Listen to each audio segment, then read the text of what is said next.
Probably one of the saddest days as an American that I can remember. I remember still as if it happened yesterday. I'll never forget that day, as everybody else will probably tell you as well. I was teaching freshman English at Adams City High School in Commerce City, Colorado. It's a suburb of Denver. And I had first period class, and then second period I had my prep period. And so I'd gone to the main office to make copies to get ready for my third period, and I usually turned on the radio just to listen to music while I was working in the classroom. And it was a regular school day, gone through my class and had a good class and was getting ready for my next group of kids. And I heard the radio buzzing and there were people talking and music wasn't happening, but I was busy about doing my thing.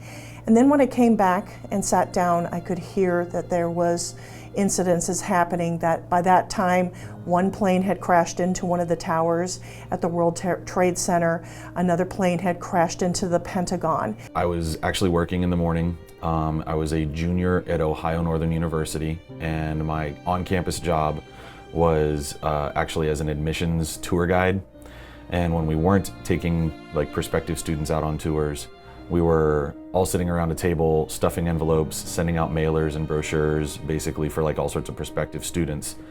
And we were sitting around, because it was early in the morning, and we were all sitting stuffing envelopes, just kind of like in our little zone. And one of the ladies that worked full-time there had a radio that usually played in the background. And we didn't pay much attention to it, but I remember kind of like a news flash coming on, and no one else in the room really caught what was said, but I swear I heard like a plane hit the World Trade Center.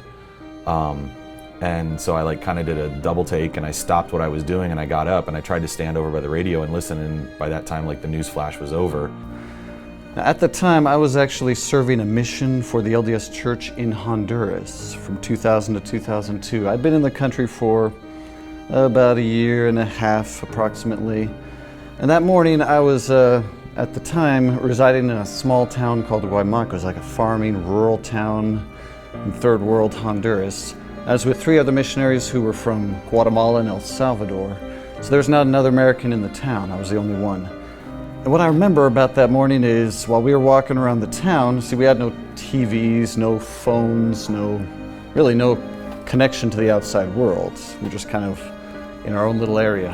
And a couple of kids came up on their bikes and they said something about they destroyed the Twin Towers. I woke up and it was my daughter's birthday on 9/11, and she wasn't quite awake yet.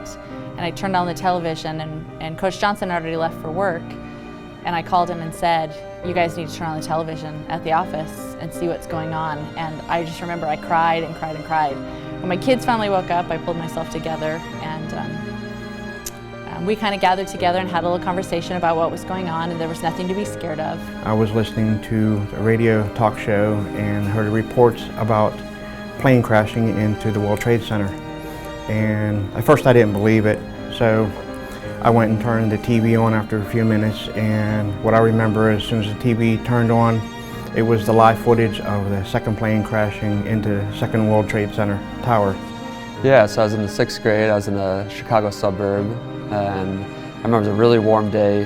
I'd gone to school that morning, and I'd heard that something had happened in New York City. I didn't know exactly what. Being a 6th grader, you're not exactly aware of the geopolitical, ramifications of an event like this. But when I got home, the most surreal part of that day was, usually I'd come home and just watch some TV, get a snack and whatnot.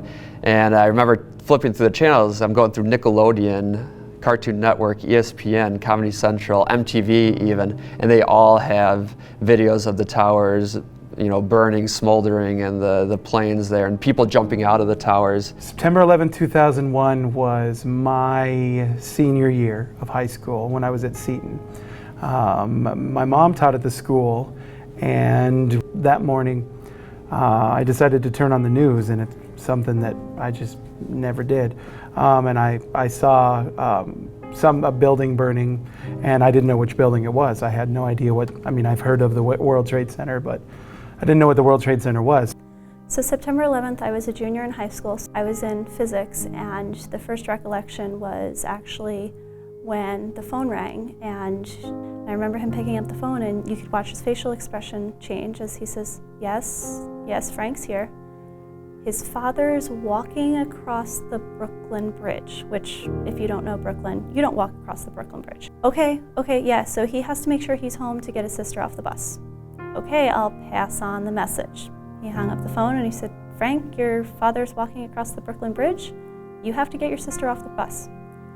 So then a few minutes after that, one of the other teachers came into the room and he's like, "Hey, I just heard that a plane hit one of the buildings in the city." Because we were about 45 miles from New York City, so we were a commuter town. Most of our parents actually worked in the city. So everybody was like, that's weird, and you kind of see people start to make the connection. Okay, something's wrong, we're walking across the Brooklyn Bridge, a plane may have hit. At that point, teachers started to turn on the televisions that we had in the room. And from that point forward, most of the rest of the day, we actually watched the coverage live. The library was around the corner from my classroom, and so I got up and immediately went to the library, and the librarian and I watched the feed coming in, and she and I stood there for the remainder of the period, and we had 90-minute classes. So I had a significant amount of time to watch. And she and I watched that first tower collapse, and then she and I watched the second plane crash into the second tower, and the explosion happening, and just the chaos of it. And it was probably one of the most devastating days emotionally. They come over and said about Flight 93 crashing in Shanksville, Pennsylvania, which is about an hour from my hometown. And got an eerie feeling, about that, because that was basically in my backyard. Well, later that day, we went to a little grocery store in that town, and somebody had this TV on. And when I looked up, I saw New York City covered in smoke. And suddenly I realized, oh my gosh, what were those kids, what we're talking about, the towers being destroyed, was that true? Is that possible? So I kept looking for the buildings, no sign of the buildings anywhere. And I saw the news report in Spanish saying that the buildings had collapsed a while ago. It was the first time in my life where I had this really deep sort of fear or anxiety about what had happened around me in the world. And it was just so strange that these channels, which usually have cartoons and reality shows, had taken time and have interrupted the services to put on the news of the event. Not knowing, is there going to be another attack? What happened? And putting all those pieces together, of course, I know as an adult now, can look at history and piece together and see what happened and reasons why. But then, it's to a senior in high school, what the heck is going on?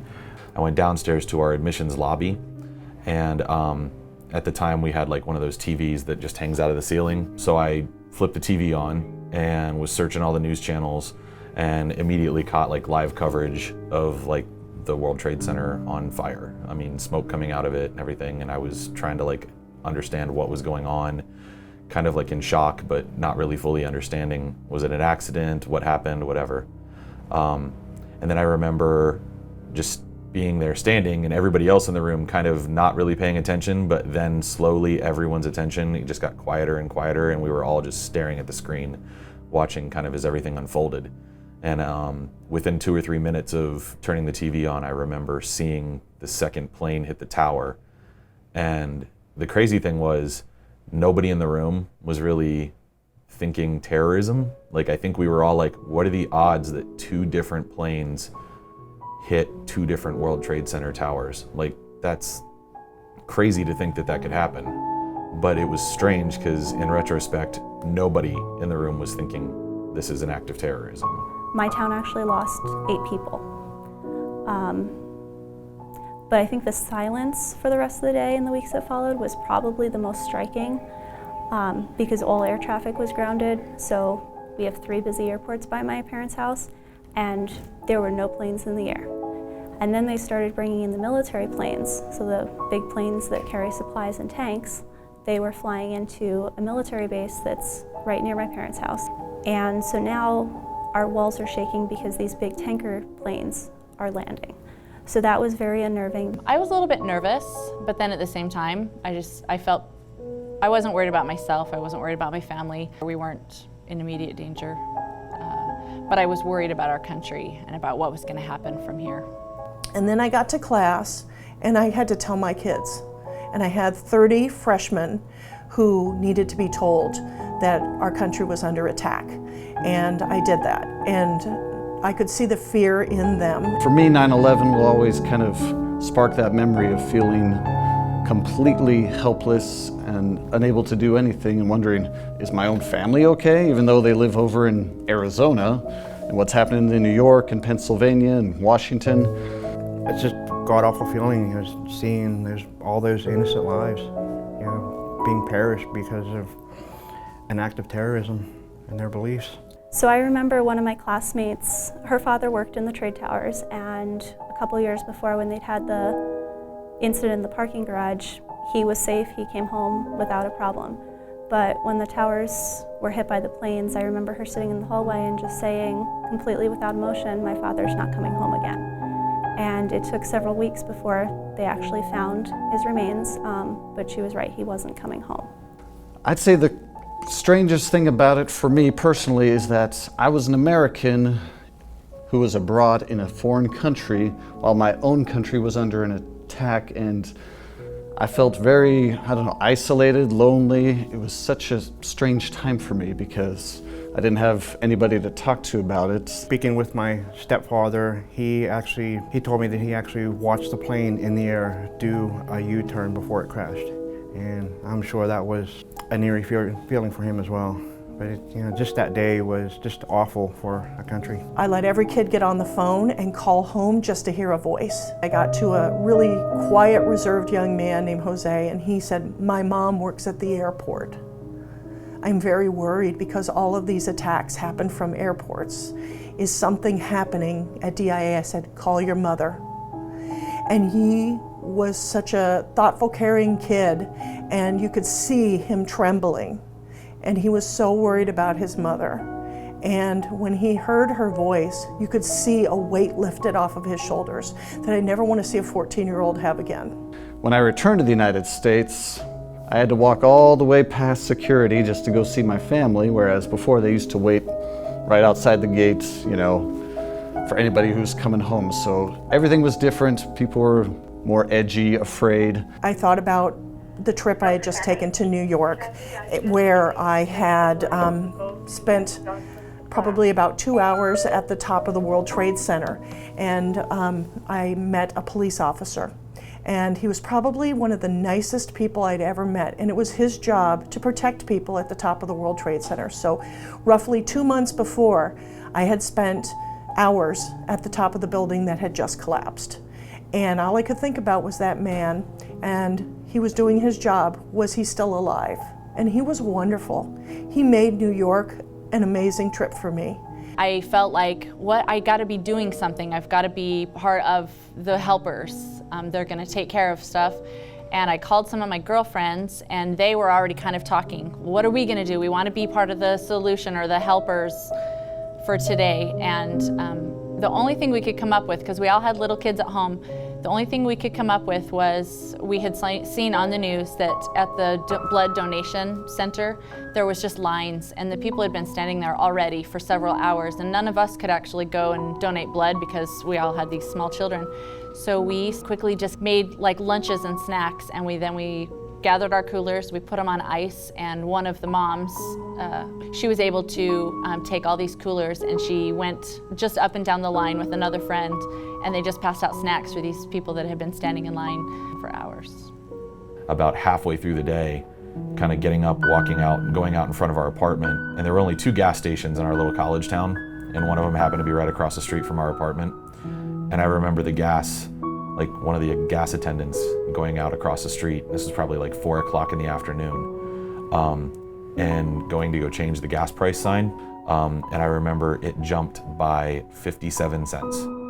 Like gas went from $1.11. I don't know why I remember this, but on September 11th in that morning, gas was $1.11, and it went to $1.67. Like that, because of all the fear associated with the fact that this is now something that's terrorist related. We found out the next day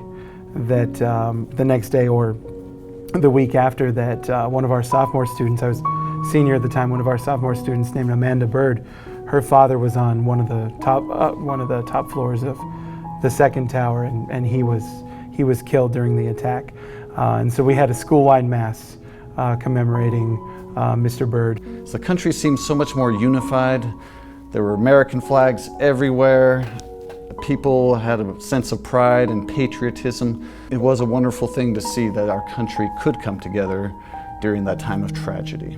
To have the spotlight on New York in the World Series and the spotlight on the World Trade Center and everybody coming together to remember the lives lost is just a surreal experience for me. This is what created this, as George Bush framed it, war on terrorism. And we've seen the United States drawn into these extended conflicts in the Middle East as a result, of this event. I was happy that I could be there that day with them, and I'm happy that I can be here today with all of you to do the same thing. My resolve doesn't shake because of this.